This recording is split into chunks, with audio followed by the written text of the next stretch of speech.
সবার প্রথমে জানাই এই বক্সটি যে হাতে করে তৈরি করেছে সেই আমাদের সবার প্রিয় সিএস ক্যাবিনেট সেন্টার।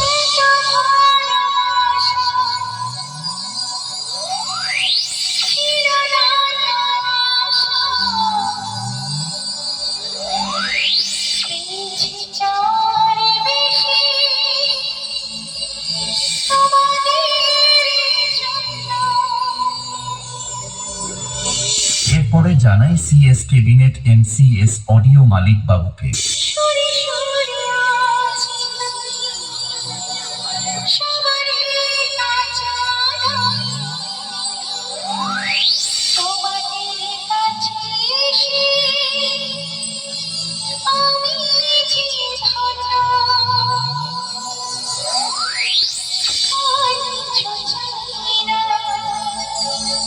শুধু চির